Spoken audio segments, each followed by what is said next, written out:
Thank you so much for coming to the town hall meeting tonight for District 2. I am Councilmember Felicia Williams. It's really nice to see all of you in person and say hi to everybody on Zoom.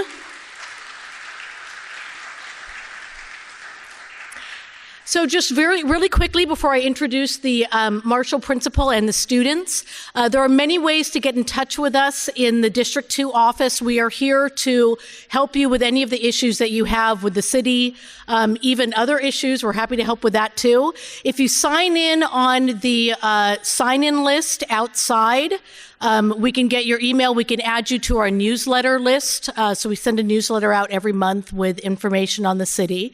And as an added bonus, if you sign up on the sign-in list, you can be entered in a raffle to win America's Got Talent filming tickets and the Rosé Wine Festival at the Rose Bowl tickets. So you definitely want to sign up on the sign-up sheet.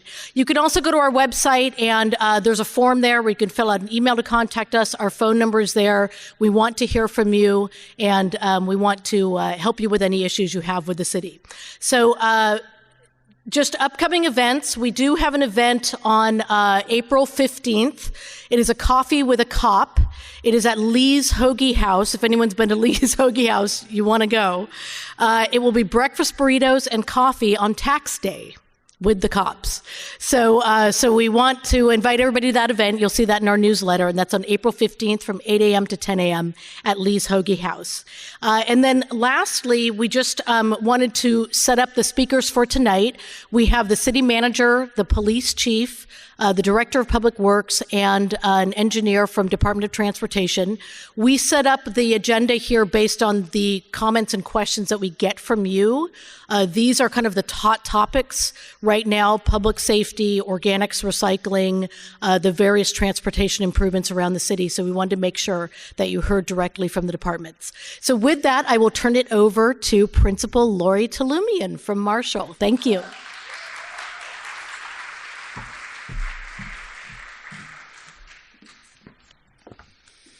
Good evening, Councilmember Felicia Williams, Pasadena City Manager Cynthia Kurtz, Pasadena Police Chief Cheryl Moody, Director of Public Works Mr. Tony Olmos, Mr. Donson Liu, Department of Transportation, PUSD board members, Marshall Fundamental parents, guardians, and students, and members of the community. We are thrilled to welcome you in person to our beautiful campus for Pasadena District 2's Town Hall meeting. My name is Lori Tulumian, proud principal here at our magnificent school, Marshall Fundamental.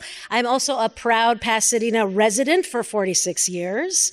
It has been a challenging year coming back to in-person learning in the midst of a pandemic. Our students have dealt with learning gaps, social emotional issues, and building back the stamina to being in school all day has been difficult for many.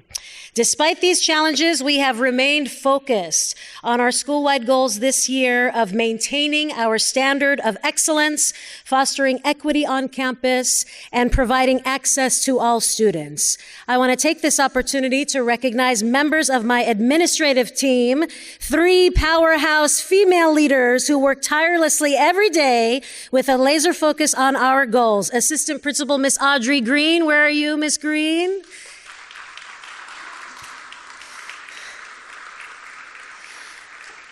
Assistant Principal Miss Lanisha Kelly, over here to my right. And Assistant Principal Miss Sandra Rizzo. I also want to share some amazing highlights from our year so far.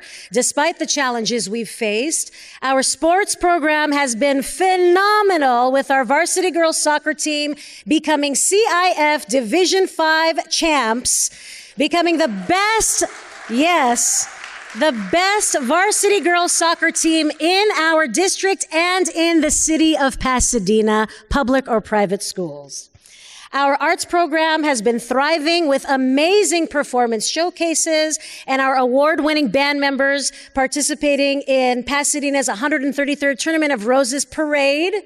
We had our very own Royal Court member who you heard this evening singing on the mic, Miss Janine Briggs. Our academics program, yes, let's give her a huge round of applause. Our academics program has been soaring with our innovation project, where every single student engaged in a collaborative learning experience focused on this year's theme, economics. We have a Posse Scholar and several National Merit Scholars who will be recognized at graduation, and over 1,000 students were recognized for academic achievement at our Fall Evening of Excellence events. And yes, let's give all of our students a huge round of applause. And finally, we had the highest number of teachers receiving grants from the Pasadena Educational Foundation. We have Dr. Patrick Conyers is here in the house this evening. Thank you, Dr. Conyers, for your support. And also from the Altadena Rotary.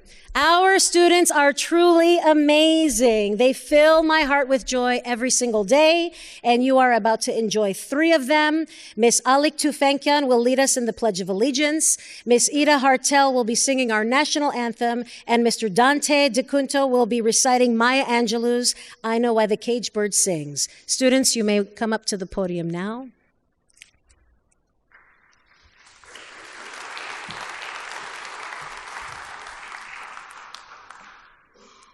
Please rise for the Pledge of Allegiance.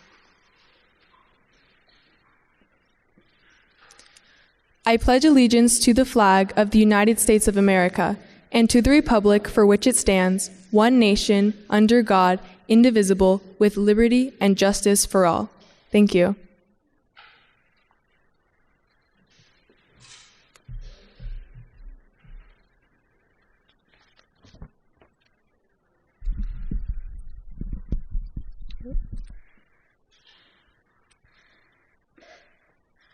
Oh, say, can you see by the dawn's early light what so proudly we hailed at the twilight's last gleaming, whose broad stripes and bright stars through the perilous fight o'er the ramparts we watched, we're so gallantly streaming, and the rocket's red glare, the bombs bursting in air, gave proof through the night that our flag was still there. Oh, say does that star-spangled banner yet wave o'er the land of the free and the home of the brave?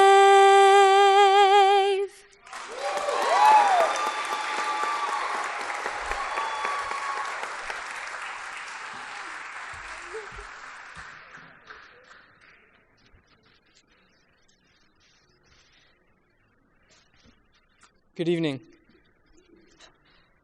A free bird leaps on the back of the wind and floats downstream till the current ends, and dips his wing in the orange sun rays and dares to claim the sky.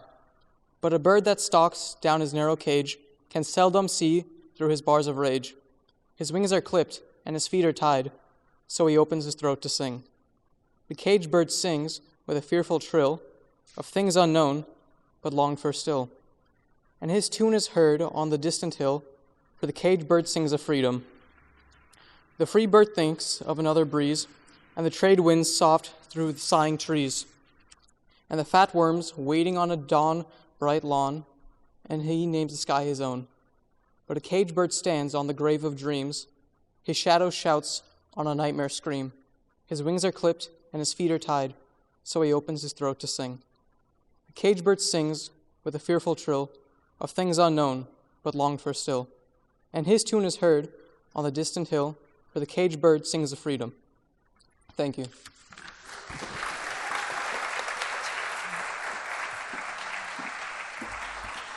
Thank you, and enjoy your evening.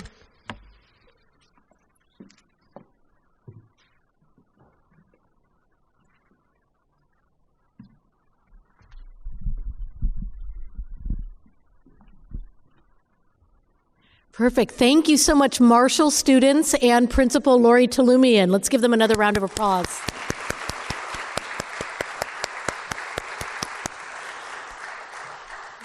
So with that, we will introduce our first speaker, which is the interim city manager, Cynthia Kurtz. As many of you know, our city manager retired in December. So Cynthia has taken on the role of interim while we look for a permanent city manager, and she will give you an update on what's happening with the city. Thank you.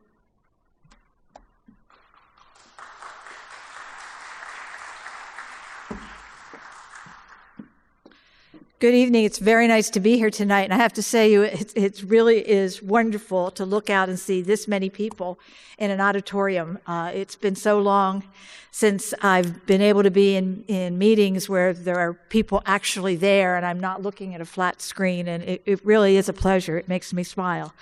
Yes, I agree. I'm just going to update you on a couple of things that are happening at the city, and then would be glad to take questions and see what you want to talk about. The thing I talk about most is, as the councilwoman said, I am the interim city manager, and so one of the things that I'm helping the council work through is the process, and then ultimately they will make the selection of who our next city manager will be. And I have to tell you, I believe that that is the most important decision that a council makes, who is going to be the person that each of them can work with to guide the policies and the projects and the spending of the dollars that the city of Pasadena has. We have hired a search company. It's a woman-owned search company with offices in Oregon and in Sacramento, so they're California. They met with the council once, and they are putting together a process. And I probably should say that the reason that this particular company was picked was, well, two reasons in particular, but one was their really robust community outreach process that they provided the council or recommended to the council. While we can't have everyone in the city sit in on the interviews, what people in the city feel about the most important things the next city manager should bring to that job and what they need to know about Pasadena is really important. We actually just did this today. I don't think the councilwoman even knows yet. We are having a community meeting. It will be at PCC on May 24th. And with her permission, I will get your emails and send you all an invitation to join us that day.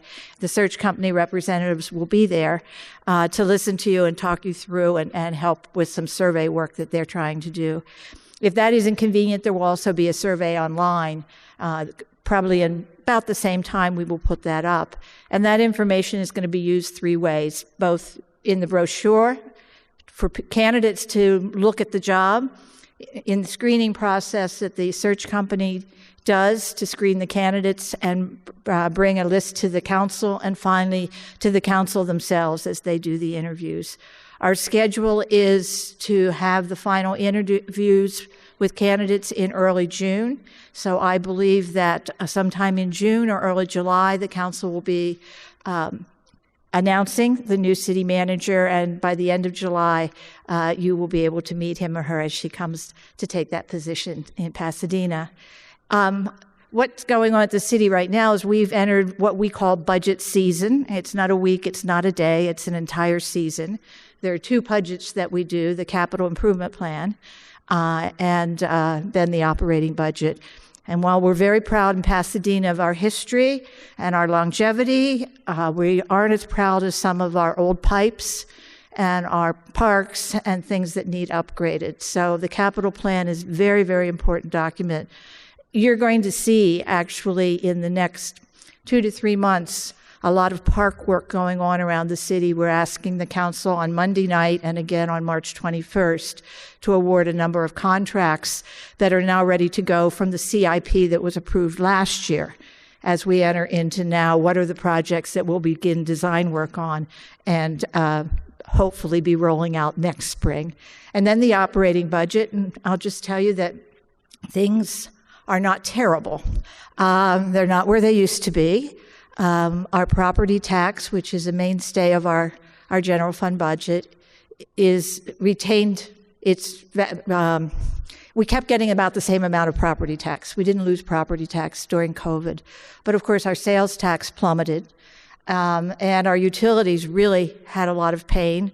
When businesses aren't open, when restaurants aren't open, we're not using electricity, we're not using water. And so those budgets were really devastated in our revenues in those two areas.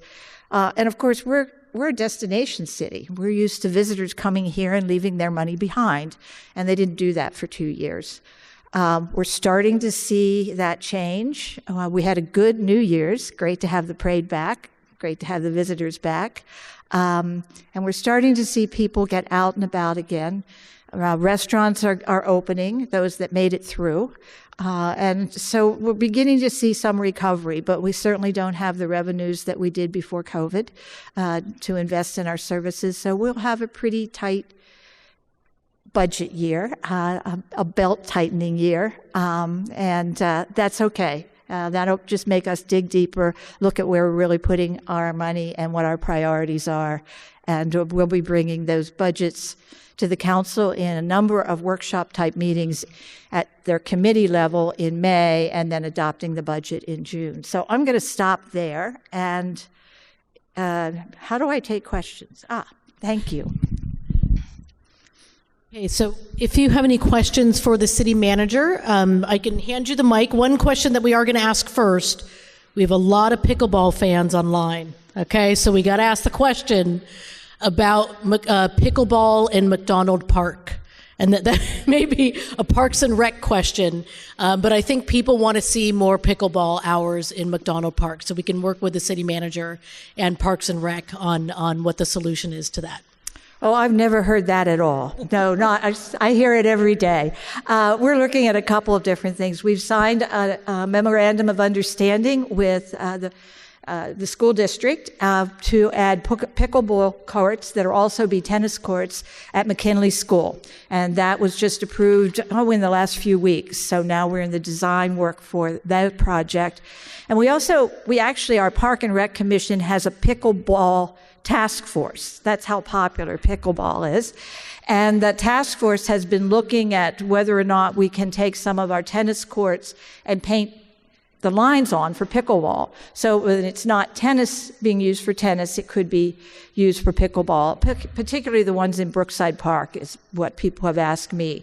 But we turned that to our commission and asked them to look at that. We wouldn't change the net, so you wouldn't have exactly the same net that you do for pickleball, but you'd have the court. And we found, as we surveyed other cities to see how they're dealing with this explosion, that's what many of them are doing. If you have other ideas, let us know, because I literally do hear the question every day.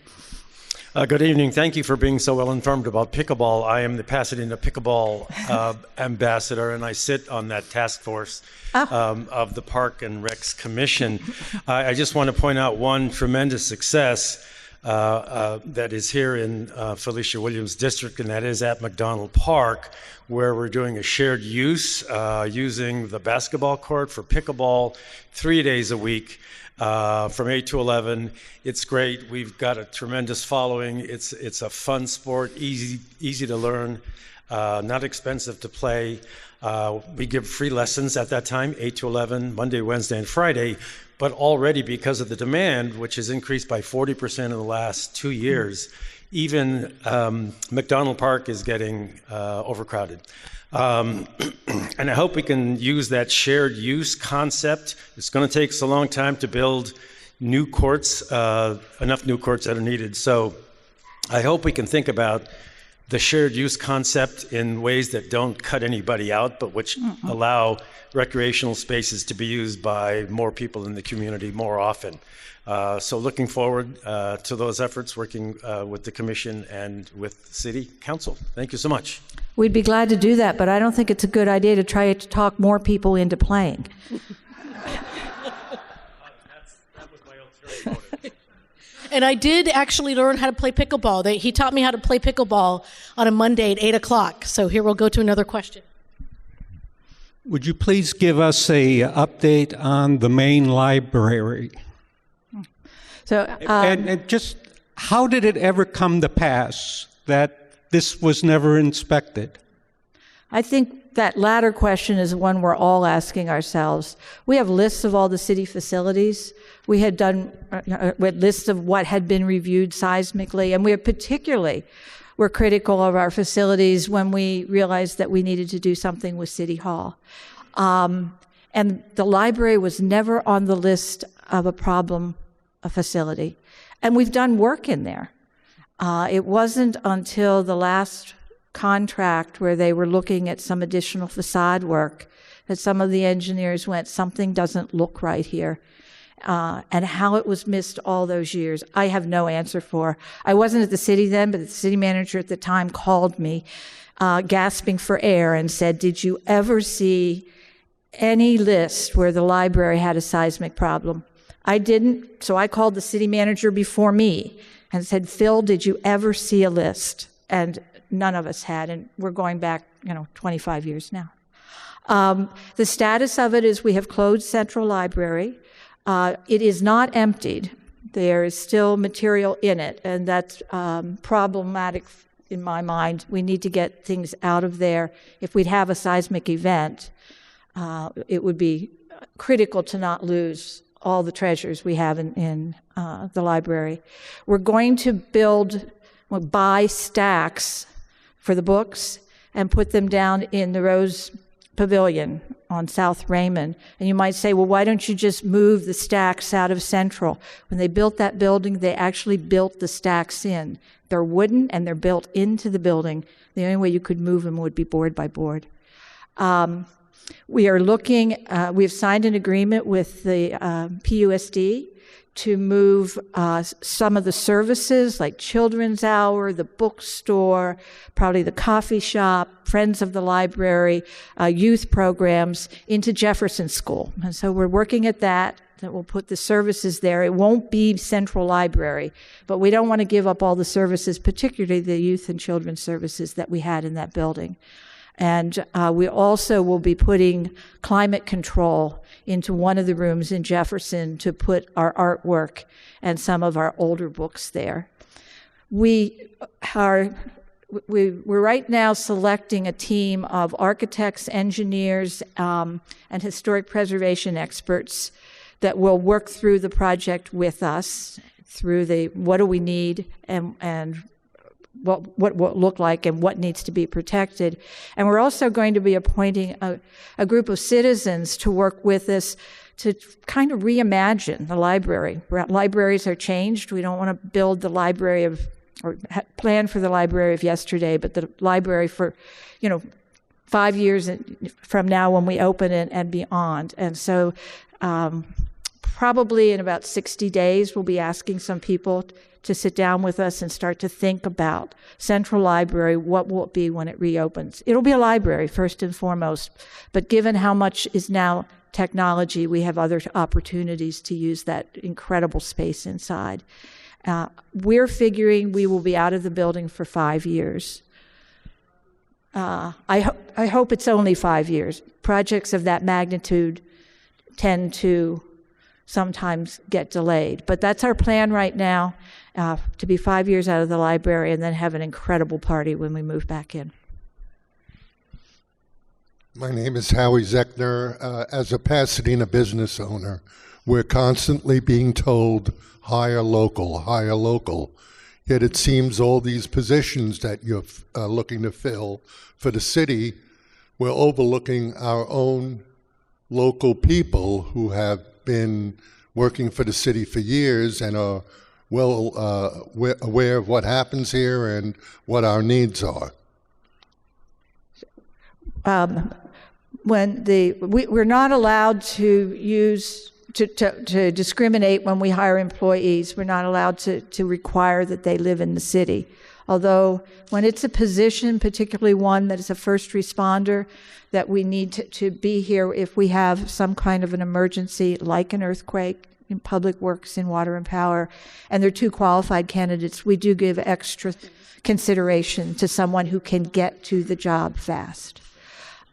When we go out to bid for contracts, if there's no federal money in it, we will put local hire requirements in. If there's federal money in it, they do not allow us, but we will ask for best effort.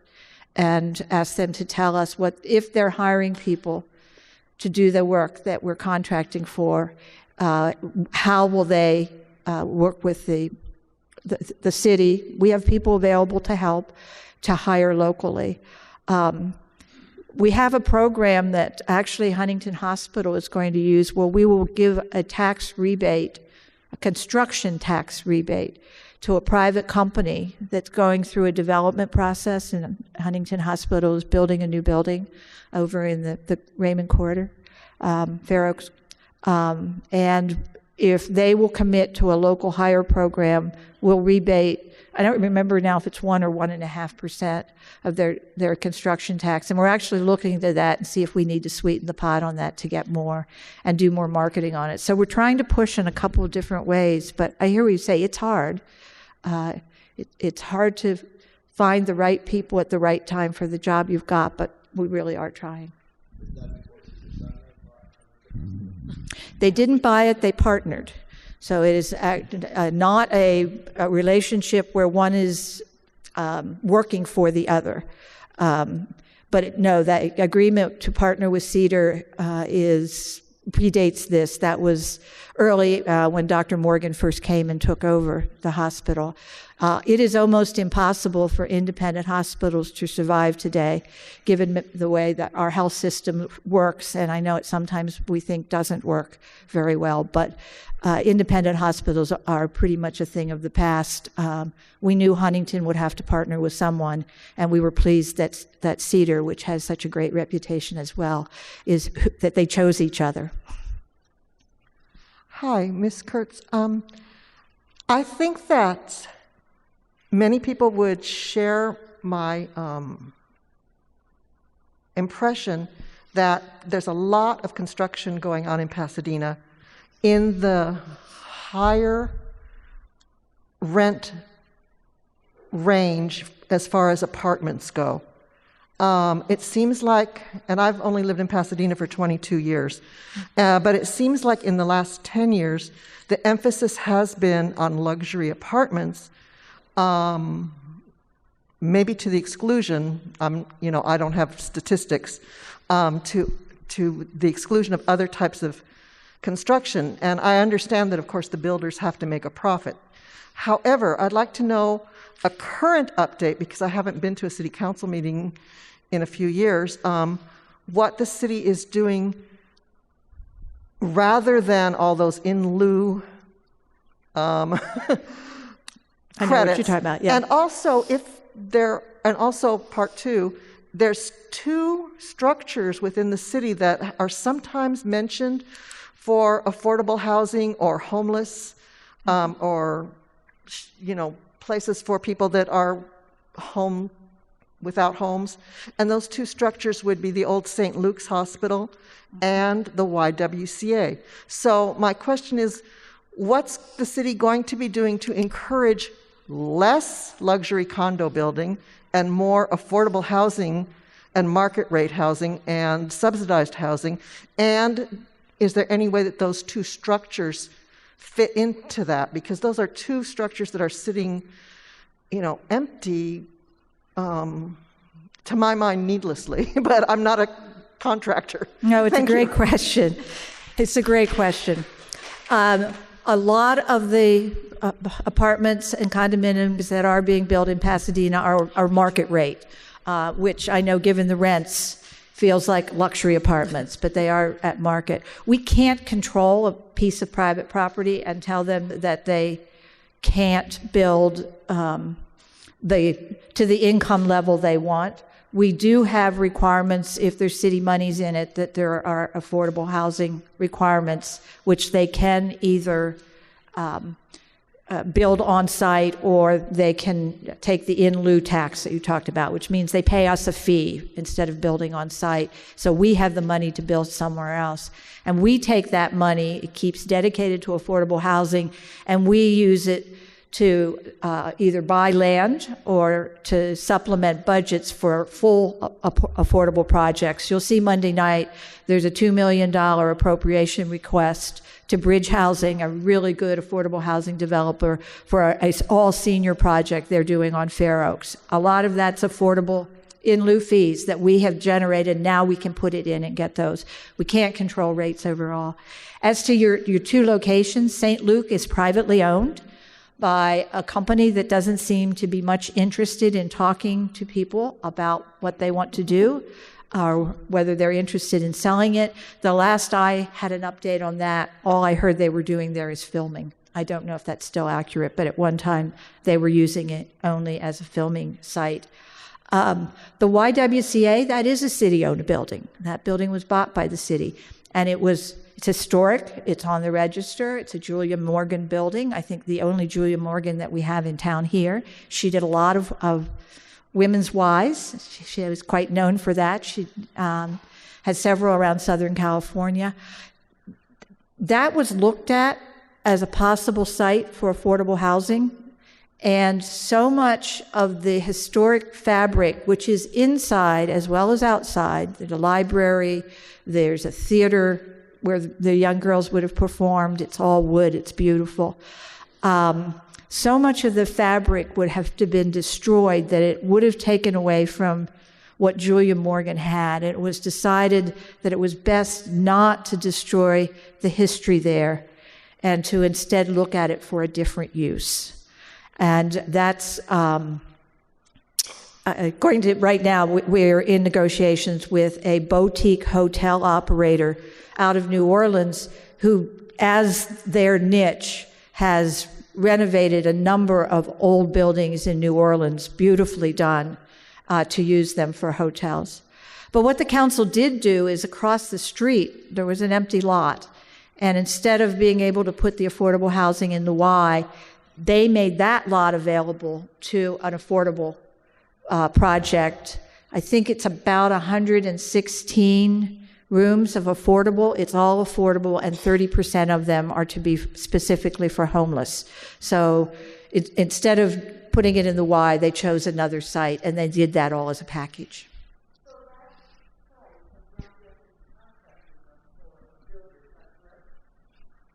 The Y site or the one across the street? The one across the street. No, there was a selection. National Core Renaissance has that contract.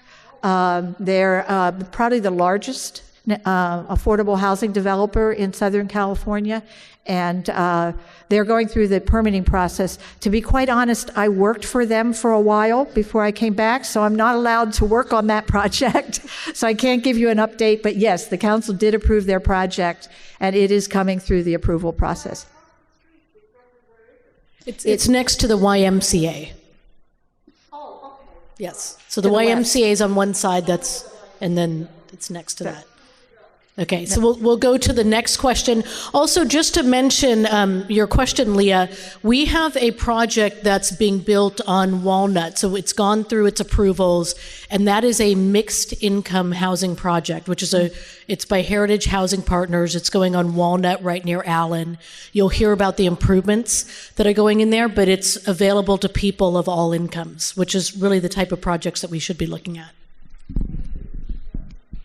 Thank you so much. I have a separate question, but I just want to also reiterate, as a parent of children who I'm hoping will someday be able to move back to Pasadena, I would like to encourage the city with as much housing, building of all types as possible, just to, get things as affordable as possible. It was regarding the conversation about the pickleball. Sorry to come back to that, but I live nearby Marshall and PHS, and I see the tennis courts unused, 80% of the time on the weekends of the summer, et cetera.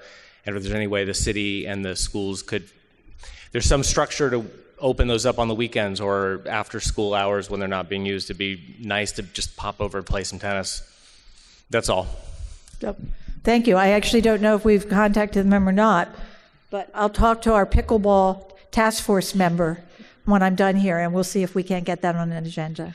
Okay, so those will be the questions for the city manager. We will also be here afterwards if you have more questions and you want to ask them, but we will now move to our next speaker, which is our police chief, Cheryl Moody, who will give us an update on crime. We've gotten a lot of emails. Thank you, city manager Cynthia Kurtz.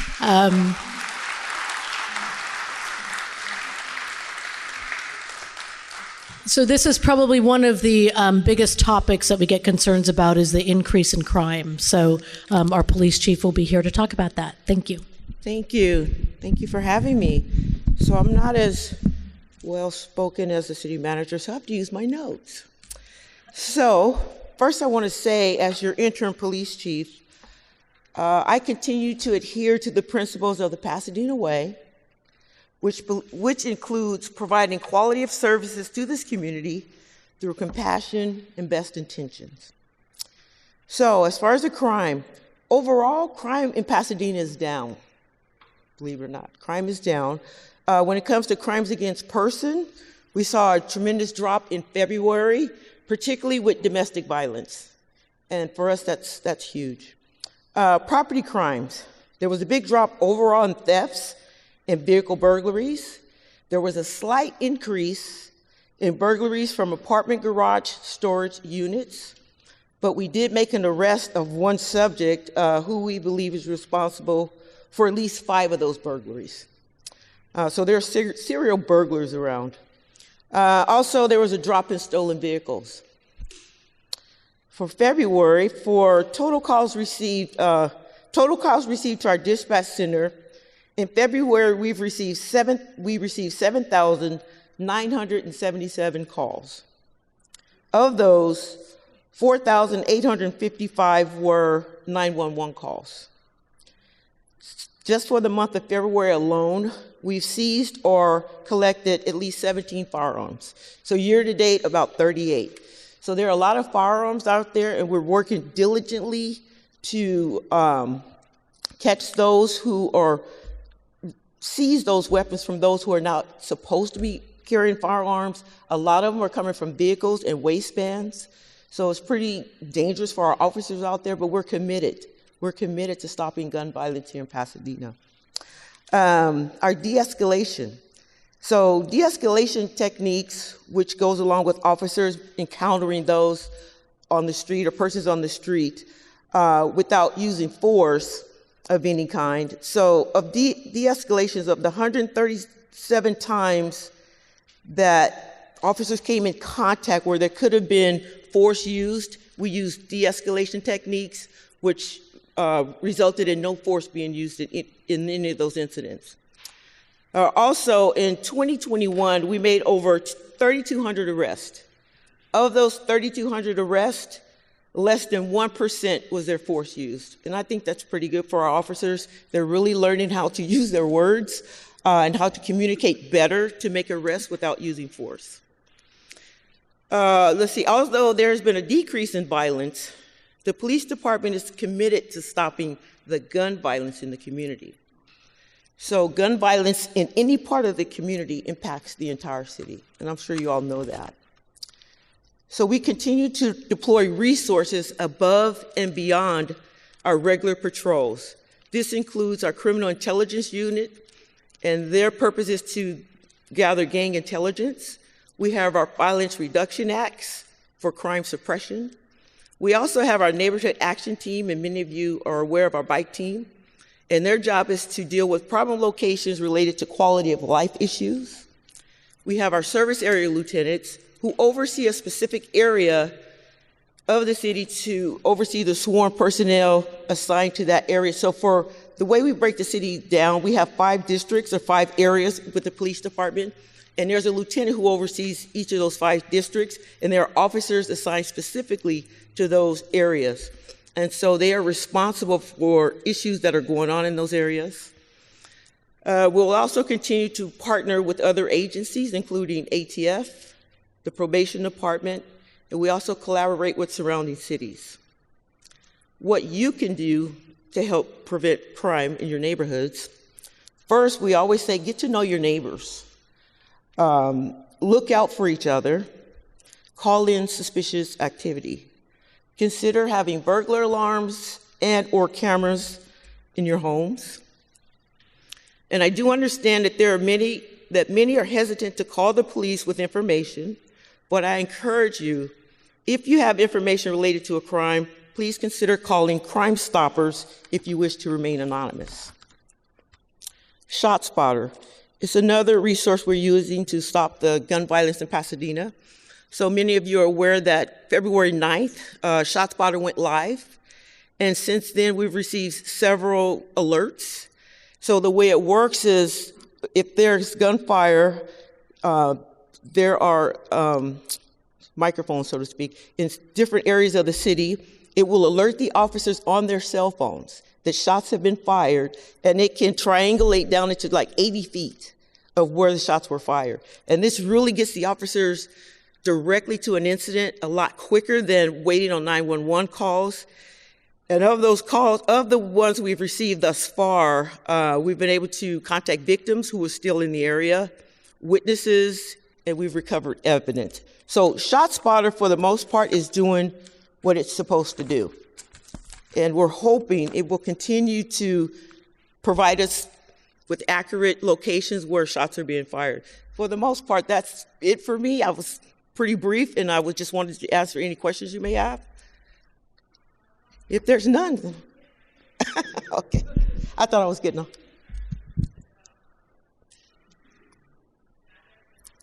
I'm sorry I'm late. I work in a nursing home, so you know how that is. No worries. But what I wanted to say is, people, oh, you shouldn't have gave me this mic.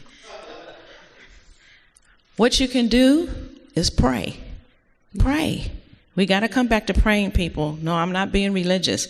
But pray. God answers prayer. Plead the blood of Jesus and camp the angels around your neighborhood, around your kids, around your house, around your car when you sleep at night. Psalms 91, the prayer of protection. Pray. That's more powerful than anything. Prayer works. You don't have to live in fear. God didn't give us a spirit of fear, but love, power, and a sound mind. So stop living in fear and being terrified. Know that the Lord loves us. He'll take care of us if we trust him. So pray. So that's all I want to say. And God bless you and all you police officers. God bless all of you for what you do.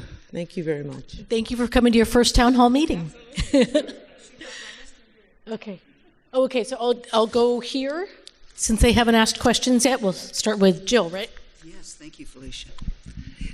I would like to know the policies on street behavior up and down, for instance, like Lake Avenue, marijuana or just sitting around drinking or, on the bus stops or, people just laying on the ground or these kinds of things. What's the policies and what can we do or what do you say for us citizens? How can we help our environment to be brought up like it used to be?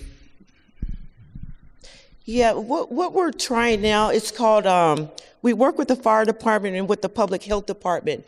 And in some cases, instead of sending the police, we will send out this called the port team, and they will offer services to individuals who may be homeless, who have mental health issues, addiction issues, and many times those are not police matters. And so this group has really been beneficial to aiding those who will accept the help.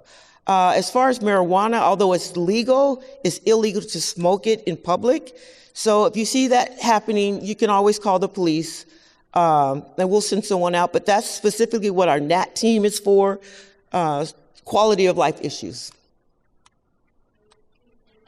Also, could you let us know if you do see someone who is in need of services on the street, if you call, and I want to verify that this is true, if you call the police non-emergency line, and what is that again, 744? 4241. 4241. 744-4241. So if you call the non-emergency line, they have the ability to dispatch mental health services or other things. So it isn't always the police showing up. I know that a lot of people had concerns with that, but we now have been funded. We have grants to really be able to provide more social services to people instead of sending out the police. Yes, and there are two teams available for that. Again, if the call's coming to the police department, the dispatcher may ask you many questions because he or she is trying to determine who to respond to that call. Is it someone for mental health, for homelessness, or is a crime being committed? Okay. Hi, my name is James. Thank you, Ms. Williams, first off, for having this event, and Chief Moody, to you and all your officers for all your work. So a couple of questions. One is, what was the decision that was made to put those the gun notifiers, you called it, there we go, shot spotters. Where were they decided to be put at? And that's the first question. And will that possibly be expanded? And the second question, this may not be appropriate for you, but what's the timeline on getting a permanent police chief? So as far as ShotSpotter, it's a tool that the former chief decided to present to council, and it was approved. And one of the reasons we determined to try ShotSpotter is because we were experiencing so many shots fired calls.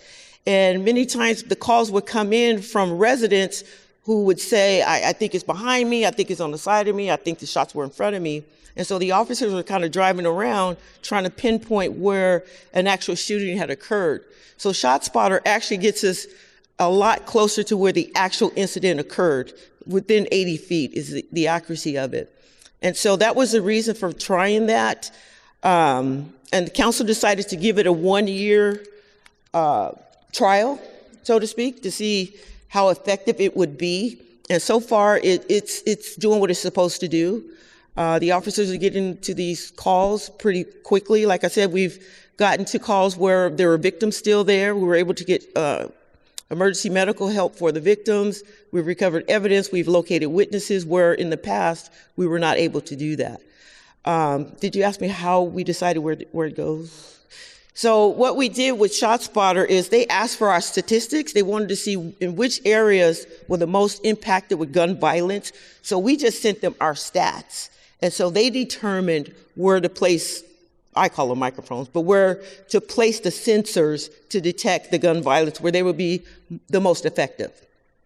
And then as far as the chief position, I think it's more so in line with what the city manager would say, or said about the city manager position, that they will find a company to go into, they will find a company to, I call them headhunters. So they will find a company who will take on the task of looking for department heads, including the police chief. I'm sure there will be city or community meetings to see what you're looking for in the chief, and then it will be decided by council. Or the new city manager actually will select the new police chief, but the community will have an opportunity to say what they're looking for. Thank you, Chief. And we got a question online. Can ShotSpotter detect between fireworks and gunfire? Yes. So yes, they do. Well, ShotSpotter has a 90% accuracy rate. So thus far, we haven't had any calls that were errant to where it was actually a firework and not a gunshot. So they claim a 90% accuracy, and they've been holding true so far. Okay, perfect. So we actually will go on to the next speaker if you want to, the police chief will be here if you want to ask questions. Is it a quick question? Yeah, it's actually quick. Oh, good. What are we exactly supposed to do about the traffic in the area? We call the police to let them know that, I mean, they literally just park in the red. As a resident, you can't drive down the street. You call the police department, they say, oh, well, that's Department of Transportation. Yeah, you know. Or parking enforcement. Parking enforcement. Yes. You call parking enforcement, they say, well, that's a police issue. So what, I mean, it depends on the violation. So if it's just parking in the red and it's blocking access to a driveway or something to that effect, the police can be called for that. I come home, there's somebody parked in my driveway, and there's somebody parked across the front of my driveway. I can't even get them to move because there's so much traffic coming up and down the street. They have security guards. They should be keeping people from parking in the red, but no, what they're doing is stopping the people that actually have the right of way so the cars can pull out of the parking lot. Right. So if it's blocking your parking, you can call the non-emergency number and the police should respond for that. But I'll get more information from you about that particular location. Okay, and then just one last thing. I think people wanted to hear about Citizens Police Academy. So can you just talk about that for 2 seconds, what it is? It's really, really fun. And if anybody wants to get involved, they can contact our office. But just let people know. Yeah, so it's a 6-week course in that we open up the police department to the community. We usually have a class of about 45 residents or folks that work in the city, and you get to come into the department every Thursday for about 6 weeks. And we introduce you to all the departments, all the sections of the police department. You get to go on ride-alongs. You get to go to the police range and shoot if you want to. But the whole purpose of it is to show you that we are a part of the community. You're a part of our police department. And it's just to bring folks in to get a better understanding of their police department. So if you want to participate in that, you can call our community services section. I don't have the number on me, but I can get you that information. I can get it to the council member. Yeah. Thank you, Chief Moody. And we will see you on April 15th for burritos and coffee at Lee's. Now we have Tony Olmos, who is our new Public Works Director. And I think, Tony, is this your first town hall meeting? Are we the first? Oh, yes, it is. You got the best one. Okay, so new Public Works Director, Tony. So good evening, everyone. As the city manager said, I'm really glad to be here and seeing everybody in person. As Councilwoman said, I've been here for a very short time, 4 months. So it's been great so far. Just a little bit about me. Even though I've been here just 4 months, I have 29 years of experience in public works. I've worked for large cities and small cities in Southern California. My most recent ones were in Brea and Manhattan Beach, where I was their public works director there for the last almost 9 years. So for my part tonight, I want to talk about 2 items. I want to talk about organic recycling. I know you got some information from us regarding, what to do with this food waste. So I want to walk you through. They're queuing up a presentation that kind of helps illustrate, kind of like the roadmap for what happens to this food waste and how it gets processed and all that. So I'm going to talk about that. And then I'll finish off with just talking about some projects that are going on in this district. So as it's being queued up there, maybe the next slide.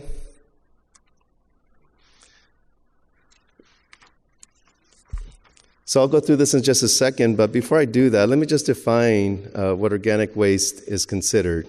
Organic waste is like paper, lumber, yard clippings. That's what you put in the black can with your. That's what's considered the green waste, and food. And a lot of this material has been going to different places. Some of the paper and the lumber that gets recycled, but the food waste has been going to the landfills. So there was a law that was passed by the state that basically said we need to recycle this food waste. And that became effective January 1st. So as a city, we started a program where we started recycling this food waste, and and you probably got some information from us that talked about what to do and how to recycle this material. And it's ramping up. In the beginning, there's still a lot of questions out there, so that's my purpose of trying to share some information with you. And hopefully after this, you'll have a better understanding in terms of how we're proceeding with that. And I'll talk a little bit about composting too. So just to walk you through this, starting in the upper left-hand corner, that's basically the starting point there. You see your trash cans there, they're all green. The different lids are there. The black can is really the focus. So the way we're proposing, or the way we're doing this food waste recycling, is you would put your food waste in a plastic bag, preferably something that you're repurposing from some other use. It could be a bread bag. It can be a bag from the department store or from the supermarket. As long as it's fairly sturdy. You don't want something that's going to just break easily and then fall apart and contaminate the waste. So what we're saying is just to keep the same route and process in terms of the way we collect trash, is you would put this food waste into the black can with the yard clippings and all that. And the way this gets processed is our staff, because we collect the trash from the residential, we would take it to Shoal Canyon, which is the landfill. We'd take everything there. And from there, there's a company that takes all the green waste and the food waste, and they're going to take it to the Puente Hills Material Recovery Facility, where they're going to separate it. The green waste will go to where it goes now. It goes to Oxnard, and it gets composted. That's what happens to the green waste. The food waste then they would separate the food waste from the bag. The bags will go to the landfill, and the food waste then gets processed into what we call like a bioslurry. It basically has all the material, and it's chemically, done in a way that will work for the next process. So after it's processed into this bioslurry, it gets taken to a facility in Carson, which is a wastewater treatment facility, and they go through this thing called anaerobic digestion. Basically, it's processing and breaking down that material, and then it gets turned into a biogas that would then be converted into renewable natural gas or electricity. And we are making a video to kind of illustrate the whole process. We've been working on a lot of outreach. We want to get all the public to participate and get really comfortable in recycling your food waste. And with more information, we're going to continue doing that. And the video is basically going to show the same kind of process, but bring it to life. So essentially, that's what we're doing with food waste recycling. Now, next slide, please. I also want to highlight composting, because composting that's the easiest way to prevent the food waste from going into your waste stream, is just to keep it. So there's different ways of doing that. The way we offer it, we have these workshops that we put on about every quarter or so that we offer to the residents. And in these workshops, we teach people how to compost. And for all the participants, we'll give them a composting bin that they can take home and then start using it for composting their material and generating their own compost and then using it for your own fertilizer or what have you. Every year we do about 60. Now with the new recycling excitement going on, we expect to get more. Now, if you just want to buy a bin, we have them at City Hall, and we just charge you cost, which is about $56. So there will be another meeting coming up. We'll put up on our website exactly when that would be, and we invite everybody to participate on that. Next slide, please. The other thing that we're doing is to promote composting, is we're also looking on establishing more composting hubs. What these are larger than your backyard composting, and what we already have a couple set up, and these are basically run by the neighborhoods. There's one at Cordova Condo Compost Hub and one at the Arlington Gardens. And basically what it is for the neighbors that are in that vicinity, they would contribute their food waste and get compost and work the compost, and then they would basically take some of that material compost for their own use. We're looking to establish at least one per district. We're looking at maybe some park locations or other locations we may have available. So that's still something that's still in the works. We haven't defined exactly where that would be. So we're working with the district liaison. As soon as we identify a location, what we want to do is share it with the community in the vicinity to see if they are in support of it. I mean, not everybody is excited about a composting facility because they're good when they're covered, but when you have to turn them ever so often to get the material moving so it can decompose, there may be some smells and other things. So we want to make sure that wherever we're going to propose these, that people are in support of using them. So stay tuned for that. Next one, please. So it's kind of shifting gears, just to give you some updates in terms of some projects that are occurring in this district. We did have, in this fiscal year, we had a couple of capital improvement projects. We had some paving that was done on Breeze and Weasley. On Breeze, it was done between Howard and Washington. And on Wesley, it was done between Elizabeth and Washington. We also did some left turn signal phasing that was done at Colorado and Bonis. And next slide, please.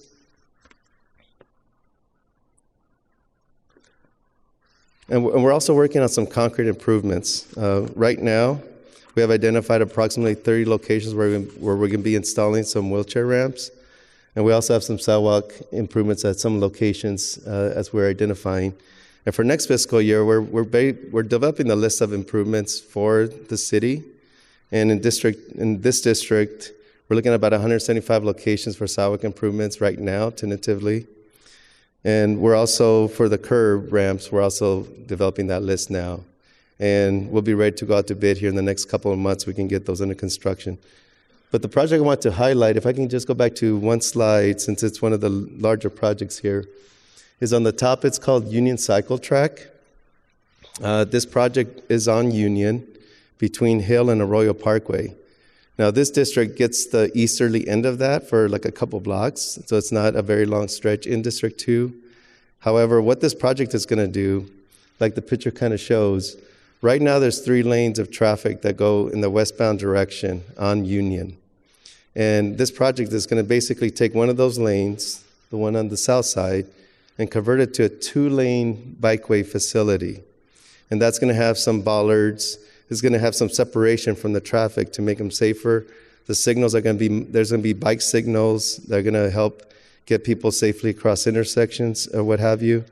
And it's really going to encourage people to use their bike. So that means that people from this district can actually use that and go all the way down to down past City Hall, all the way to Arroyo, and then the metro station is right near Arroyo on the north side there.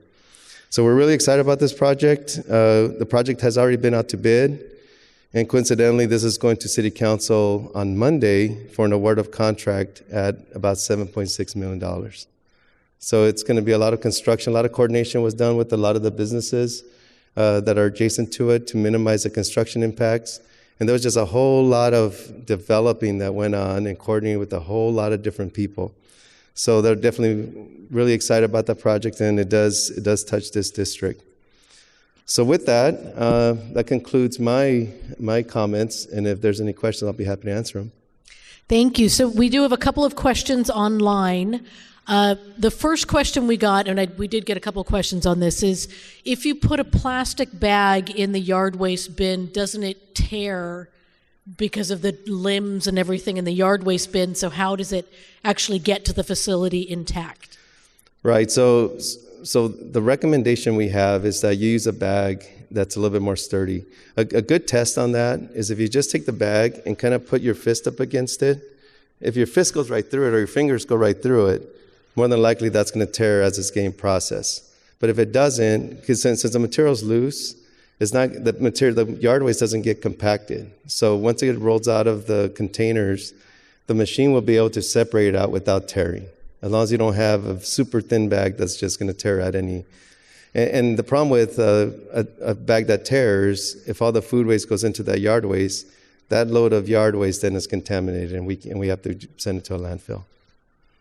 Thank you. And then the other question we got online was, can you just specify the types of things that can be put in the recycling bin, the numbers?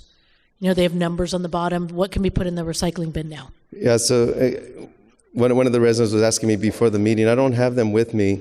Now, the rule of thumb is, all these recycling materials still go to a material recovery facility, and you have screeners there that as they go through their conveyor belts and they're getting processed for the different, the paper goes here, the plastic goes here, they look for certain things. And if you're not really sure and you have a couple different pieces of plastic and one has one number one and one has another one, you could just put them in there. But having said that, I can provide those numbers in case you want to do that separation yourself. But they're trained at these facilities to be able to identify what should go into the recycle and what should get diverted. Okay, questions? Where do we can take the batteries? The house batteries, the small ones. I'm sorry. Batteries. Oh, the batteries? Where do we dispose of batteries? Yeah, so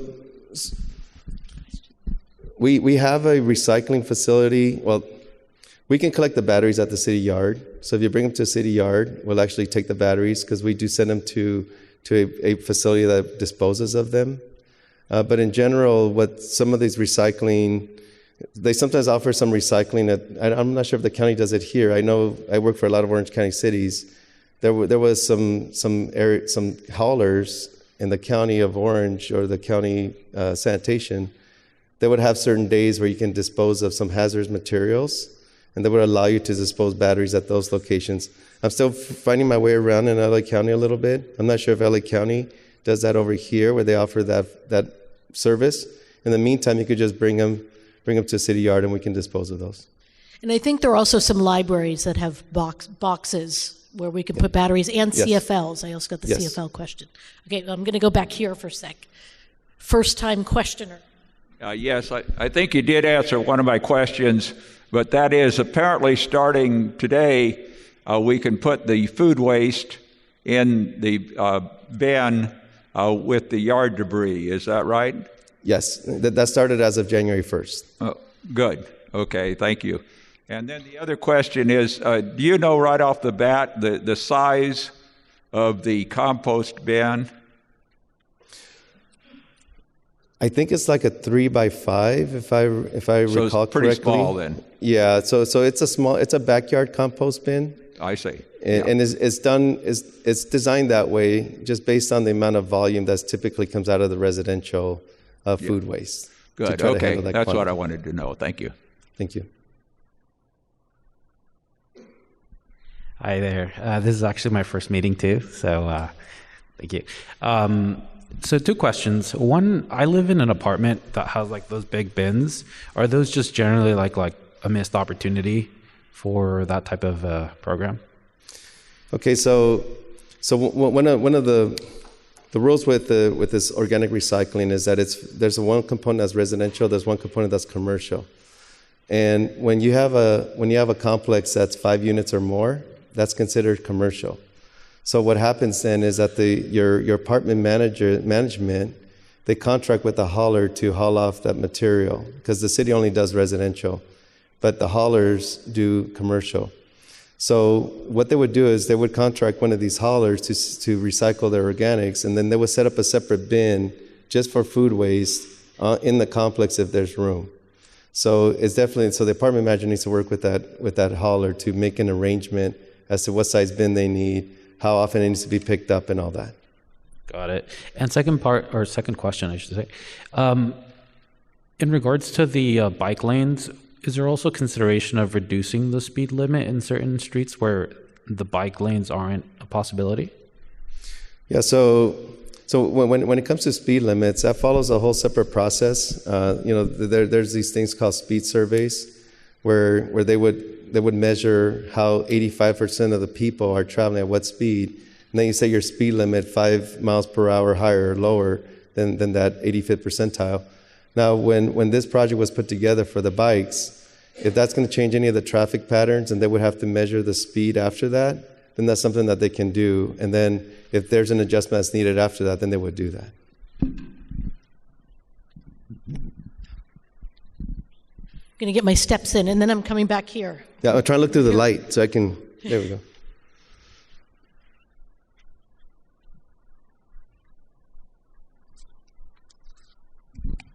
Hi.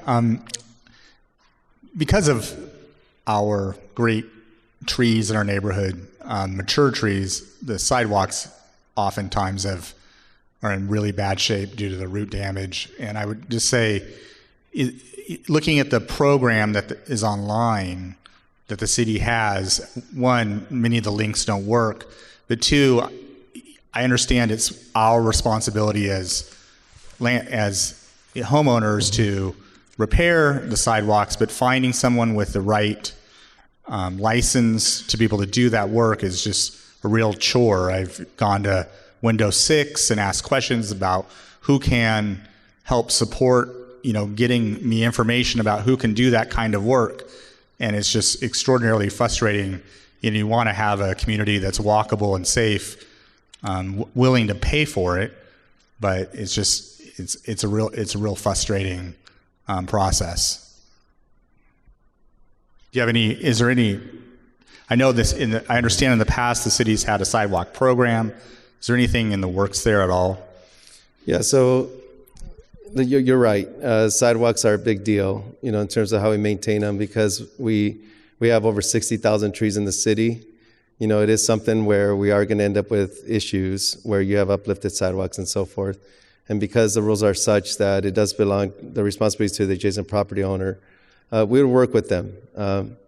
So if what we try to do is we have two different projects. We have one that goes towards when the residents pay for sidewalk repairs, whether if they're moving, we would collect on that, or if they're making some kind of level of improvement, we'll collect some, the funds needed to replace the sidewalk. And then the city will put out a contract that we would have a contractor go out and do a bunch of repairs. So if the residents are interested in the city doing it, you can just, pay for what's damaged in front of your property, and then we can incorporate that into that contract so that we take care of managing the contractor and making sure that gets done.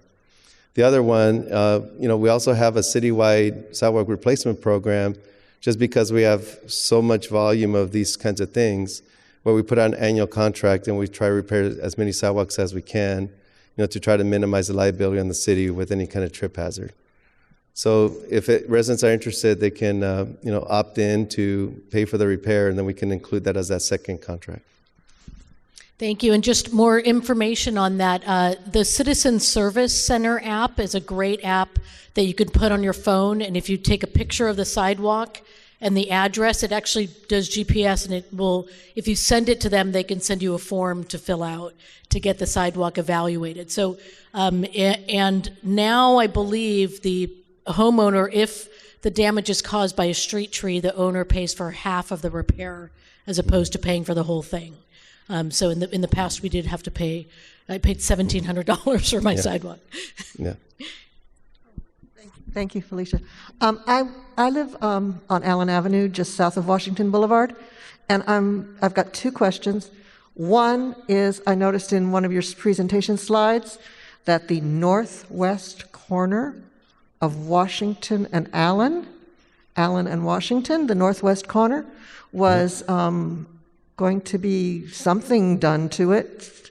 And I was wondering what that something was, because your presentation didn't say. And then I'm also wondering why it was decided, and could this decision be changed, that we put our food garbage in with our yard waste. Why can't we have a food garbage can? It would be very straightforward. You just have a little can. It looks like one of those small 32-gallon trash cans or $32 a month trash cans, the smallest size. And you wouldn't even have to make more of them. You could just have somebody stencil paint on top of it, food only. It just seems a very peculiar, which is a polite way of what I think of this system, but very peculiar system of putting the food in with the yard waste. So thank you for your question. So your first question on what's happening in that corner, I believe it's going to be like a wheelchair ramp. Yeah, so you said Washington and Allen. I can look at that. Yeah. Okay. Okay. Yeah. Okay. I can follow up on that one, since, like I said, I'm still learning a lot of the projects here, so let me get that. Okay.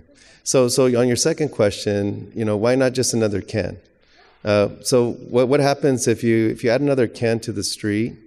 We have to have a separate truck and a separate person that needs to go out and have a whole separate route just for collecting from those cans. And on top of that, a lot of people don't have a lot of space for extra can.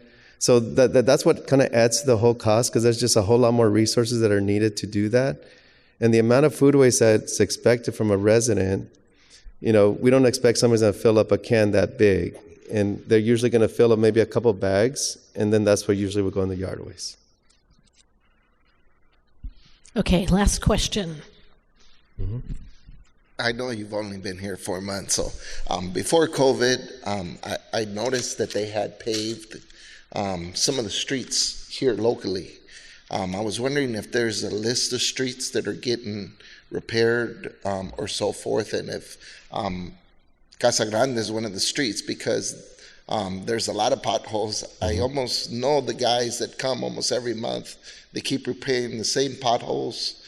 This street gets a lot of traffic, a lot of heavy trucks, because they're either delivering to the school, the big buses. So this street gets damaged a lot. I was just wondering if it's on the list of one of the streets to be repaired. Right.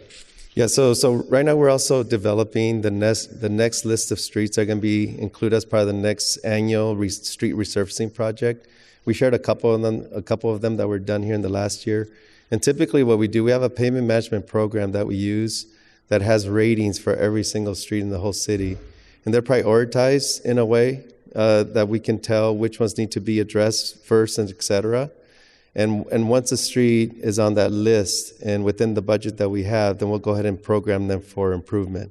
Unfortunately, some of the other ones that aren't there yet, we just do our best to maintain them safe. So if there's potholes, we just go out there and keep filling potholes until the time that we can go ahead and put them on an improvement plan. Okay, thank you, Tony. How was your first meeting? It's fun. I think these are great questions. Thank you, everybody. And so we have our last speaker, and it is Donson Liu, who's from Department of Transportation. So these departments are very much aligned. Some of the questions that we got about transportation projects will also be covered in his presentation. But really what we wanted him to cover is there have been some proposals for bike lanes and islands on Wilson, Craig, and Sierra Bonita. We've gotten a lot of questions on that. There's some improvements going in at the Allen station, and then some other improvements along Walnut. So he's going to go through that, and they had some of it outside as well. We really want to get your feedback on it, so we'll continue to have these presentations so we can get the feedback. But right now I'll introduce Donson Liu from Department of Transportation. Thank you. Thank you, Thank you, Councilmember Williams. My name is Donson Liu. Can you hear me all right? All right, great. I'm an associate transportation engineer with the Department of Transportation, and I work in the mobility group. So that means we look at things like safety, speed control, traffic calming, and things that are of concern to residents. So I see your traffic investigation results or requests, especially ones that you put through the Citizen Service Center. I cannot stress how important that tool is to what we do. Oftentimes, there's so many residential streets in the city that if you don't tell us that there's an issue on your street, then we don't know about it until you tell us. So please use that service. Many of you have, and I'm glad you do, so please continue letting us know about traffic conditions in your area. On the presentation, the first slide is just an agenda, so just a quick rundown. I'll be going over the Allen Avenue Quick Build project.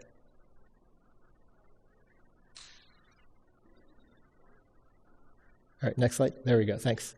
And then we'll talk about the greenways, which are bike boulevards, and I'll get into some detail about what that means. And I'll talk a little bit about Wilson Avenue, Sierra Madre, and Craig.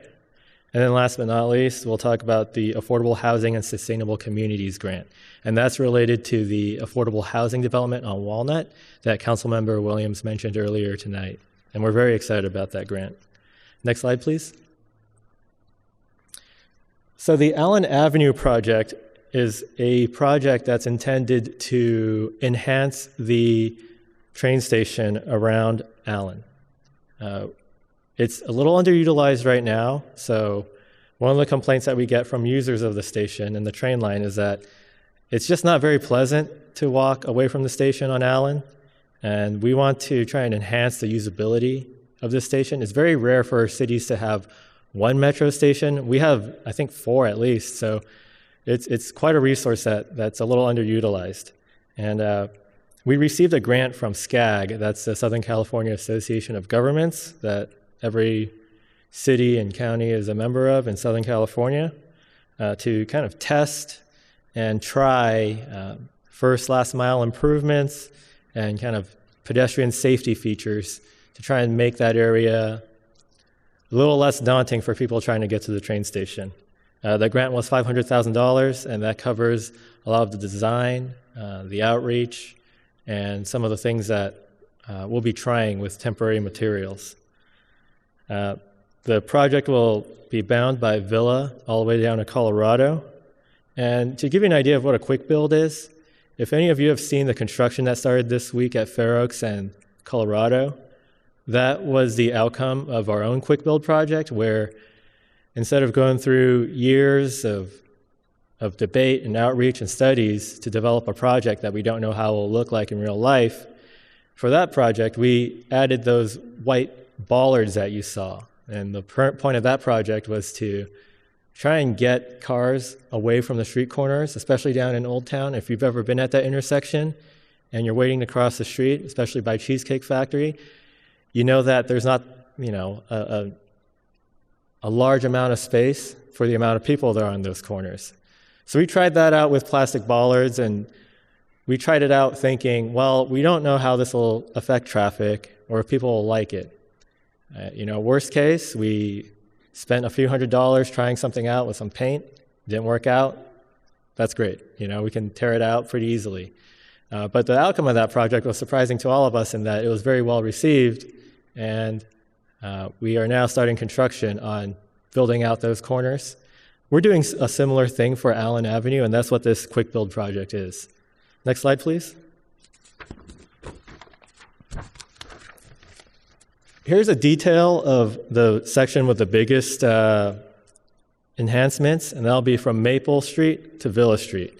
We want to concentrate on this corridor because this is how most of the residents that live north of the freeway will get to Allen. And because the majority of residential units in this area, in this part of the city, is north of the freeway, we want to make sure that people feel safe enough to maybe tell their high school kids or middle school kids to walk to school and cross Villa and Maple to get to the train station. Let's go to the next slide. I think there's a better detail there. Thank you. This is another intersection. This is at Colorado, and this is Walnut. But you see here that there's additional bulb outs. It's that diagram you see on the right, and that's made up of paint and those white bollards that you see in Fair Oaks and Colorado. So part of this project is we'll be trying out these curb extensions, trying to shorten the crossing distance, because right now the crosswalks are long, and we realize once crosswalks are really long, it takes people longer to cross them. Cars are a little less patient, and that's also where we get a lot of our vehicular and pedestrian crashes. So by enhancing some of these locations, by giving the pedestrian a little bit more visibility, and putting them in a place that's protected, at the same time more visible to drivers, we think that this will allow people to cross the street safer. We're very focused on especially pedestrian issues at intersections. The vast majority of pedestrian crashes happen at intersections. So that's why this is such a big focus of this quick build project. Next slide, please. One last thing about the Allen Avenue project. The outreach is just starting right now, so that's kind of why I'm up here and talking about this project. So you'll be hearing a lot more about this project in the coming weeks and months. There will be a postcard about to be sent out and an online website where you can provide your comments on what you want to see. And then once we try these materials out, we definitely want to hear back from you about what works, what doesn't, what you want out of it, what you want added, things like that. So now we'll move on to the Greenways project. This is a project that's developed from our original bike plan. And the Greenways are just streets, just calmer streets that we want to encourage people to bike on if they need to bike through the city. We realize that a large amount of people live north of the freeway, but all the commercial and education centers may be south of the freeway. A big example is Caltech and PCC. Many of the students live north of the freeway. They don't have cars necessarily, and they have to get to school or work or their internship or whatever it may be, would be likely south of the freeway. The greenways that we're concentrating on for District 2 are the ones that are on calmer streets that we want to encourage safer speeds, so that way Pasadena residents can feel safe about biking down into Playhouse, Old Town, or East Pasadena. The three streets that we'll be looking at for this project is Wilson, Sierra Bonita, and Craig. These are the three that are that touch District 2, and these are also streets that cross the freeway but are not on-ramps onto the freeway. That's a really important distinction, because nobody wants to, bike down Lake during morning or afternoon peak hour. But Sierra Bonita is a little safer, so that's kind of why we want to reinforce the safety of these streets, so that way people aren't encountering scofflaw drivers that may be driving way over the speed limit. For this project, we're at the very beginning of what we want to do. Similar to Alan, we'll be trying out temporary materials first to see what works and what doesn't. And we have detailed diagrams. I don't want to bring them all up here because these are long streets and it would end up being like 12 slides. But I want you to visit that website here at bit.ly/bike Pasadena. That's a shortcut link. I want you to click on that and click on Greenway's feasibility study. That's where you can see detailed maps of your street or your neighboring street and what's tentatively proposed for those streets. And we also want to hear back from you. There's a comment box there about what you like, what you don't like, what you think should be added, what doesn't work, what we can move, things like that. Because even for this trial, we want to try and get it right the first time around, so that way later on when we actually, if it turns into a real project, and there are parts that we will turn into a real project, we don't want to go through unnecessary drafts, if you will. Next slide, please. This is an example of Craig Avenue's Greenway. I said I wouldn't bring up the plans, but I thought it's important to bring up at least one so you have an idea of what you're looking at when you go on the website. You see there at the intersections of Craig Avenue at Lambert Drive and at Los Lunas, there are sharrows to try and reinforce to drivers that this is a route that cyclists can use. One thing that's really important is that actually California Vehicle Code allows cyclists on all roads. So there aren't roads that are for cyclists and roads that aren't for cyclists. Cyclists are allowed on all roads, and we want to encourage the ones that are on the safest roads. So you see here on the top image at Craig Avenue and Los Lunas, there's a roundabout there, or a little traffic circle on the right. That's something that's very new to the city in terms of what we want to try, but this is what our consultant initially came up with and has worked in other cities around Southern California to solve some of the problems that we hear from residents on our north-south streets in District 2. Common complaints that we get are, people going north-south are driving way too fast in the mornings and afternoons. I'm on the side street trying to pull out, but they must be doing 40. And we've received even porch video cameras from, like the Ring or the doorbell cameras that show these incidents where, they're in residential neighborhoods. We don't have police officers out everywhere, so there are drivers that live in those neighborhoods and drive way too fast. And at least with these physical things to slow them down, such as roundabouts, we're excited and hopeful that they will get people to drive closer to appropriate speed limit, especially in a residential neighborhood. Further south, you see another traffic circle, but these are just some of the examples that you'll see on the website when you click on the individual streets. So when you have the chance, please let us know what your thoughts are on this project. You can submit more than one comment. Just use the same name and we'll keep adding to it. So if you have ideas later, you can come back to the website, click on it again. We want to hear back from you guys before we try anything. Next slide, please. Last but not least, we have the affordable housing development at 1800 Walnut Street that was successfully awarded a almost $9 million grant to try and enhance the project and really enhance its utilization and I guess usefulness to the residents and the neighborhood. As part of this grant, some of the things that would make life around the project more livable, not just for the residents, but residents in that whole region, would be to enhance features that reduce reliance on driving. So for us, that would be providing options such as safer cycling routes, pedestrian improvements, and things like that.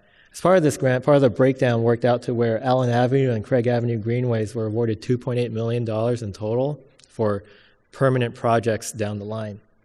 The Allen Avenue pedestrian enhancement project of $1.9 million is to help fund any permanent improvements that come from the quick build.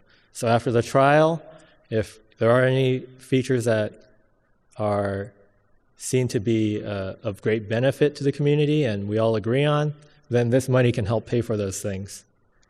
With the Craig Avenue Greenway between Paloma and Del Mar Boulevard received $940,000 of grant funding because one of the biggest impediments to using Craig Avenue for residents, at least on foot, and even if you're driving, if you'll notice, is that there isn't a traffic signal at Craig and Orange Grove. It makes it very difficult to cross Orange Grove without a traffic signal. So part of that grant funding is helping to fund that improvement. That's also part of the Craig Avenue Greenway. Below, the next 2 points just show where the rest of the money goes to, not necessarily for transportation projects. So I am completely out of the loop on what LADOT is doing with the Commuter Express and what the grant funding for the actual housing operator is. So those are what we're excited about in District 2. Next slide, please. Obviously, we have a lot of other projects, as Tony mentioned just before. Union Street is another exciting project that we think will enhance the livability of the central business district and the residents around it. So, when you have the time, please click on the website and check out the transportation improvements link. You'll find a lot of projects that aren't necessarily in District 2, but are citywide that may be of interest to you. You may see something that you like and be like, hey, how come we don't have this in District 2? Or, hey, I think this would be something that I'd be interested in. I want to learn more about it. With that concludes my presentation. Are there any questions that I can help answer? Great. Thank you, Donson. And so we have our first question here. Thank you. You said that, obviously, what you show us that you need our input as to what's wrong or what we observe.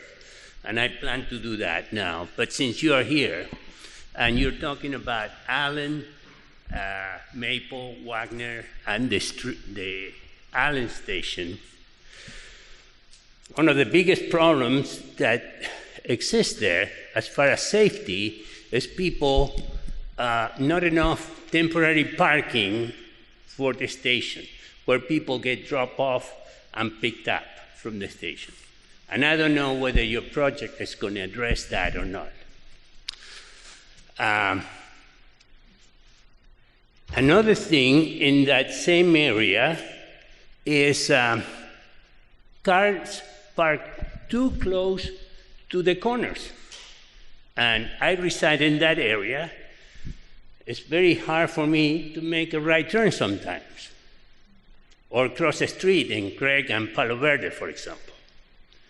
Okay, there is not enough red marks, not long enough. And the last one, and that affects me, and that's why I'm here, is parking, the district parking. Since the pandemic, there is no one parking on the streets to walk to Allen Station.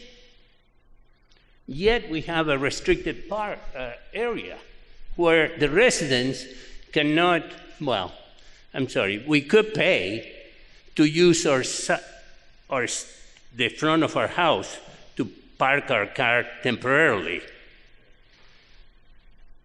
Right now, there's no one parking. And previous to the pandemic, very, very few people. However, the city of Pasadena decides to contract parking enforcement officers or a parking enforcement company. I imagine they pay plenty. And then the residents also had to pay. It seems very unequal. And I feel extorted, frankly. Okay?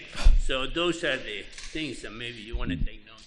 Oh, yeah. Thank definitely. you. And this is the preferential parking district on those streets right around the Allen Station. We've actually gotten a couple of complaints about that, and so maybe go through a little bit of how it was established and what people can kind of do with it now.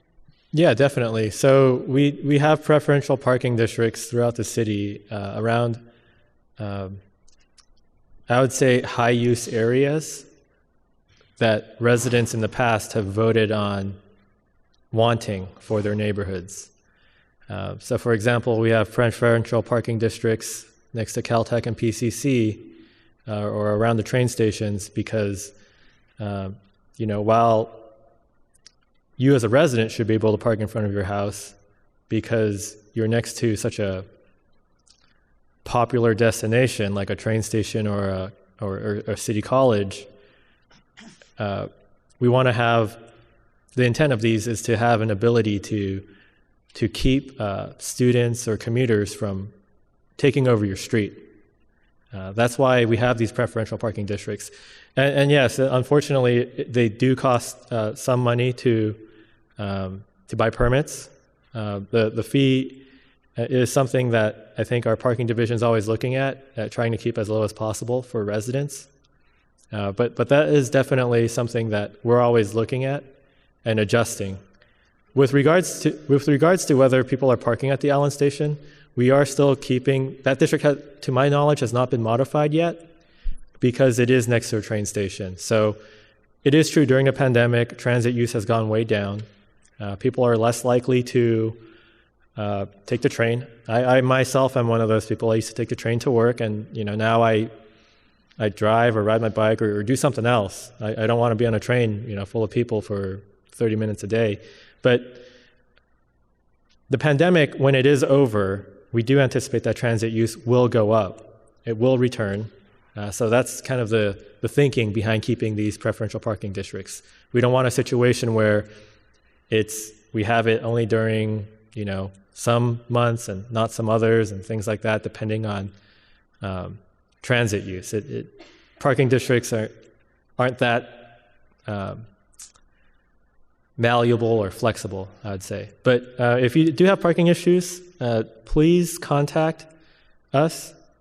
So you can either go through the Citizen Service Center online, or if you'd rather call in, it's 744-7311. That's probably the best tool to use. Honestly, I use it myself when I don't know who to call in the city because we have so many different departments. I'm not sure if this tree falls under forestry or public works. I just call them. I use the service myself to figure out who needs to be reached. So yeah, please reach out to Citizen Service Center with your parking issues and we'll get that squared away. Hi, so my question is the last mile. Metro took away the 256, which was the bus that ran downhill. Not all of us are capable of walking from our homes to the Allen Station, and I don't see anything that adds a jitney or some other mode of transportation regularly scheduled, not just the microbus, isn't that what it's called? To enable us to use the Allen Station. And I use the Allen Station because it's been cleaner and more well kept than the Lake Station, although recently the Allen Station is a disgusting mess. Yeah, I think we see it at Pasadena Transit as well, and in a lot of our other services. Staffing issues have been difficult. I understand that Metro had to cut some of their lines. I started recently taking the train again, now that it seems like the worst of Omicron is over. And you can definitely tell that there are, I guess, there's less staffing at stations. Trains run, during off periods, they run slightly longer intervals, and same with the bus. But I'm sorry to hear that the line that feeds the Allen Station is, canceled or removed or adjusted. That's a good question, especially because it is a Metro L line station that typically would be a priority. That's something that I can't really answer, though. I'll have to forward that to, or ask my colleagues at our transit division that run the Pasadena Transit bus. We know that they try and complement the metro lines, in the most optimal way. So they try and cover areas that metro doesn't cover, or maybe help cover more buses on lines that are have way too much ridership or are very popular. But that's a great question. You said it was a Metro 260 line? 256, okay. Okay.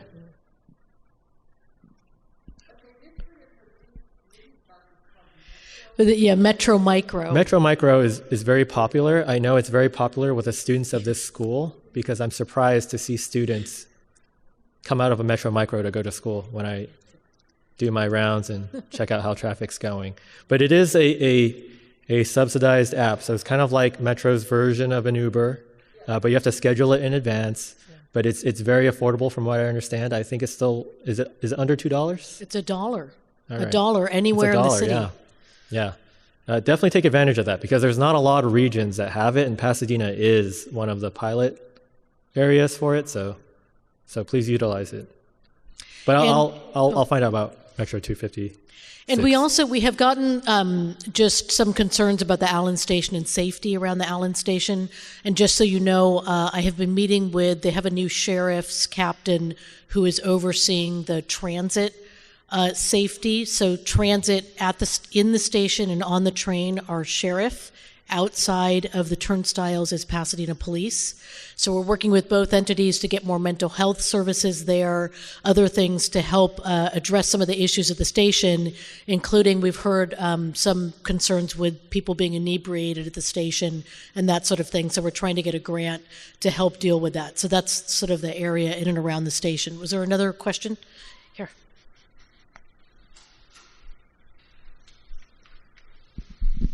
Hi, thank you. I had a question about the north-south Greenway improvements. I ride on the 3 north-south Greenways regularly to get to the business districts south of the freeway and to the train. And the 2 big issues I have as a biker is that the signals often don't change when I'm on my bike, but if I drive the same route in my car, they see me. But when I'm on my bike, I'm kind of invisible.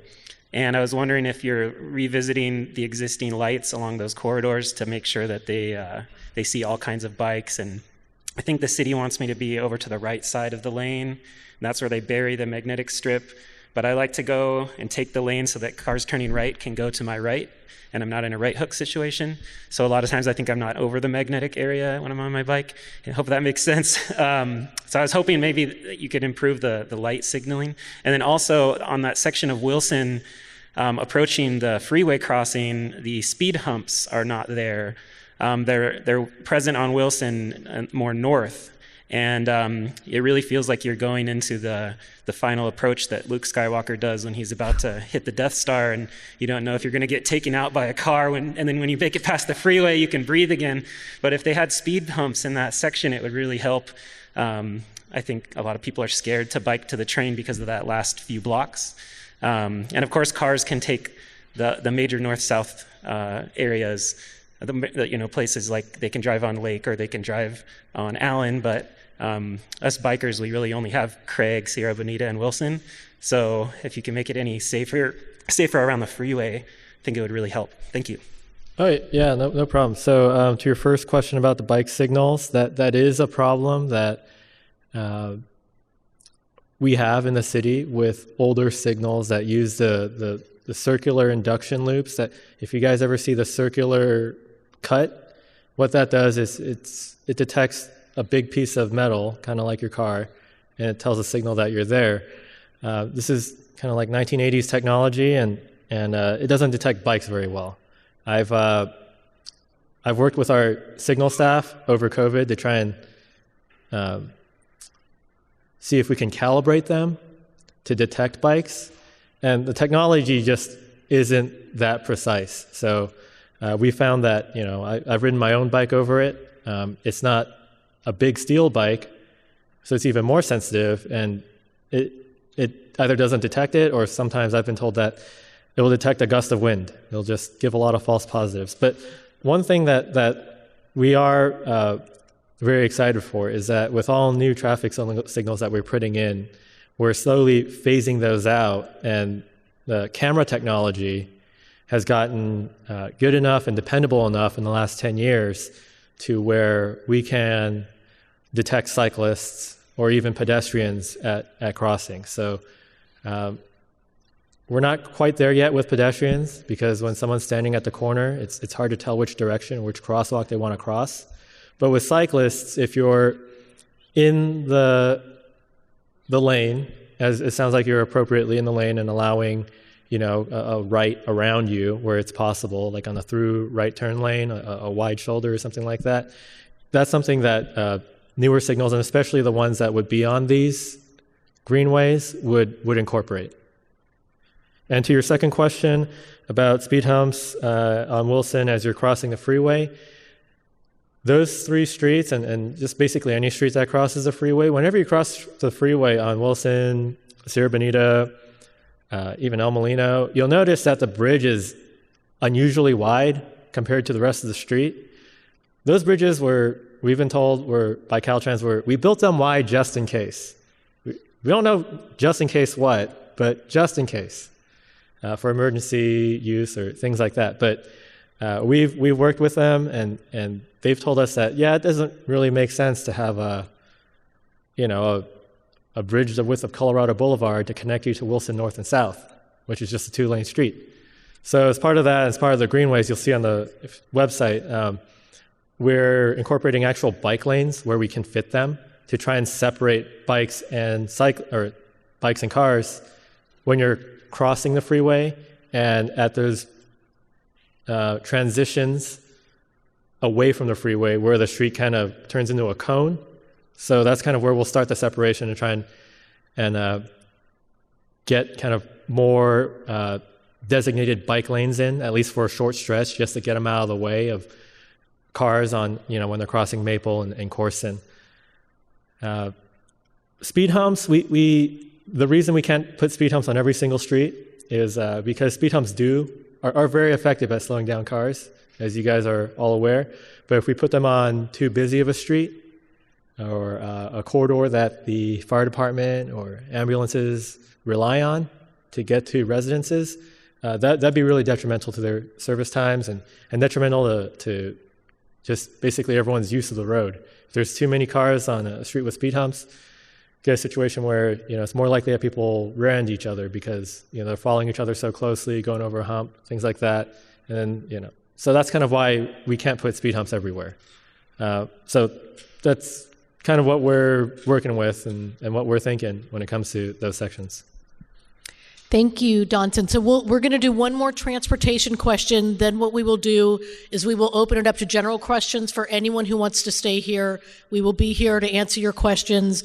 But after we answer your question, we're going to give away some prizes.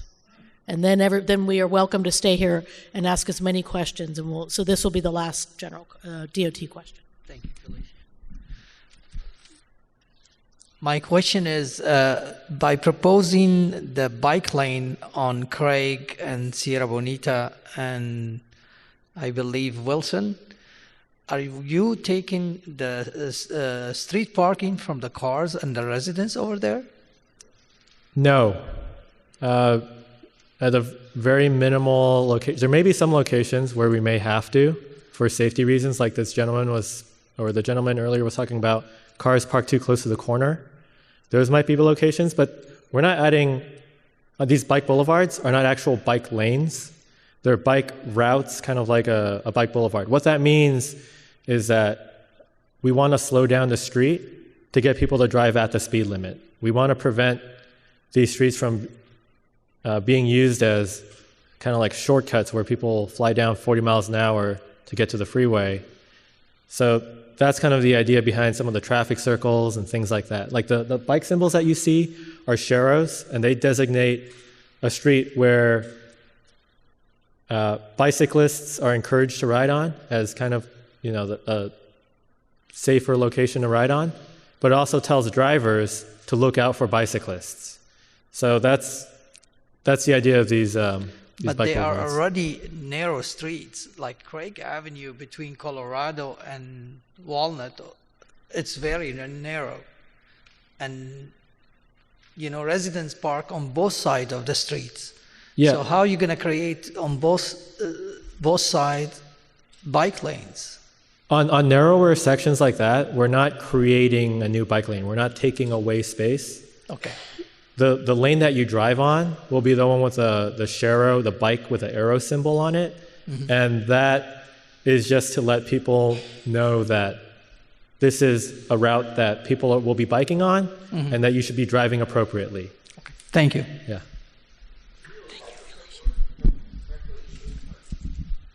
Sorry, can you say that again? Oh, the preferential parking district? Yeah, Yes. You can apply for that. I would start that request through the Citizen Service Center again, because we need to talk to our parking division to see if it's appropriate. Yeah, because the neighbors that were complaining about the traffic here, we were told we could do preferential parking, but then COVID started and they closed the office over there. So we would have to go down to the office and do that. You could do it online. You can contact us through the Citizen Service Center or through the phone number, 744-7311. And then just the residents and their guests can park on the street, right? It's a little bit of a process because our parking division doesn't want to just apply preferential parking everywhere, because if they find that, let's say you live next to a coffee shop, right? And for example, and I'm not saying you do, but let's say you live next to a coffee shop and they determine that there's a decent amount of street parking for both the coffee shop and residences, then they won't approve a preferential parking district. But if we see that there is intrusion from non-residents that's preventing residents from parking on their own street, then they'll make that determination. And there's also a vote. The residents need to vote. Because there is because a preferential parking district will mean that residences have to pay a little bit of money for permits to park on their own street.